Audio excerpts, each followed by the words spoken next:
Hello everyone, আসসালামু আলাইকুম। Welcome to the another blog. নতুন একটি ব্লগ নিয়ে চলে এসেছে। আজকে পয়লা বৈশাখ, সবাইকে পয়লা বৈশাখের শুভেচ্ছা। হ্যাপি পয়লা বৈশাখ। তো যেহেতু আজকে পয়লা বৈশাখ, আর পয়লা বৈশাখ উপলক্ষে এক একজনের এক এক ধরনের প্ল্যান থাকে। তো আমার তেমন কোনো প্ল্যান নাই বা কোথাও যাব না। তো আমি ঠিক করেছিলাম বিকালের দিকে একটু বের হব, যেহেতু রোদ, প্রচণ্ড রোদ। এক সময় খুব বের হওয়া হতো, সকালবেলা রেডি হয়ে পয়লা বৈশাখে রমনায় যেতাম, ঘোরাঘুরি করতাম, খুবই ভালো লাগতো। কিন্তু এখন সেই ভালো লাগাটা মনে হয় কমে গেছে। যাই হোক, সকালবেলা ব্যালকনিতে চলে আসলাম। আর ব্যালকনিতে আসলে আমার গাছগুলো দেখলেই মনটা ভালো হয়ে যায়। দেখেন গাছগুলো কত সুন্দর, একদম গ্রিন, এর সাথে কিছু ফুলও ফুটে। এই ফুলগুলো দেখলে আমার মনটা এমনই ভালো হয়ে যায়। আর এটা হলো বাগান বিলাস। ট্রাই করেছি একটু ব্যালকনিতে গাছ রাখার জন্য। এর সাথে আমি আম মাখা নিয়ে এসেছি, কাঁচা আম মাখা। আর এটা ব্যালকনিতে দাঁড়িয়ে খাচ্ছি আর ঠিক করছি যে কি রান্না করা যায় আজকে। যেহেতু পয়লা বৈশাখ, একটু তো ভালো মন্দ খেতে ইচ্ছা করে।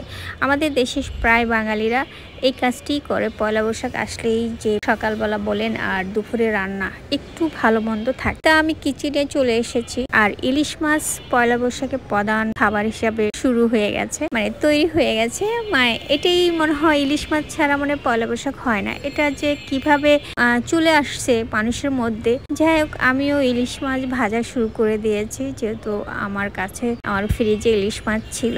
এদিকে বেগুন ভাজা, ইলিশ মাছ বেগুন ভাজা, এটা না হলে তো হয়ই না। তো বেগুনও ভাজা শুরু করে দিয়েছি। সকালবেলা যেন আজকের পয়লা বৈশাখের রেসিপি ইলিশ মাছ ভাজা, বেগুন ভাজা, আর তার সাথে যদি খিচুড়ি থাকে। তো আমিও খিচুড়ি রান্নার জন্য রেডি হচ্ছি। আগে বেগুন ভাজা আর ইলিশ মাছ ভেজে নিয়েছি। এদিকে আমি ডাল চাল ধুয়ে রেখে দিয়েছি আর চুলাতে মশলা দিয়ে শুরু করে দিয়েছি খিচুড়ি রান্নার জন্য।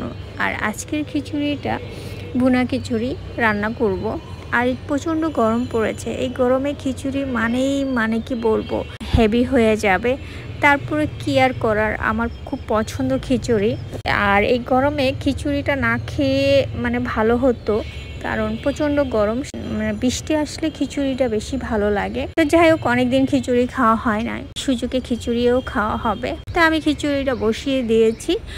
আর আমি এখন কাঁচামরিচ দিয়ে দিব, একদম কষিয়ে চাল ডাল দেন পানি দিয়ে দিয়েছি। এখন আমি কাঁচামরিচ আর উপর দিয়ে ঘি দিয়ে দিচ্ছি। আমি ঘিটা একটু লাস্টে দেই, তাহলে ফ্লেভারটা বেশি ভালো হয়। তো খিচুড়ি রান্না প্রায় হয়ে গেছে। তো খিচুড়ি রান্না এবং মাছ ভাজা, বেগুন ভাজা তৈরি হয়ে গেছে। আজকে আপনাদের প্ল্যান কি পয়লা বৈশাখে? পয়লা বৈশাখে বাঙালিদের বিভিন্ন ধরনের প্ল্যান থাকে, বের হবে, ঘোরাঘুরি করবে। আর আজকে তো বাংলাদেশে বলেন, ঢাকায় বলেন, সব জায়গায় কোনো না কোনো জায়গায় অনুষ্ঠান হচ্ছে।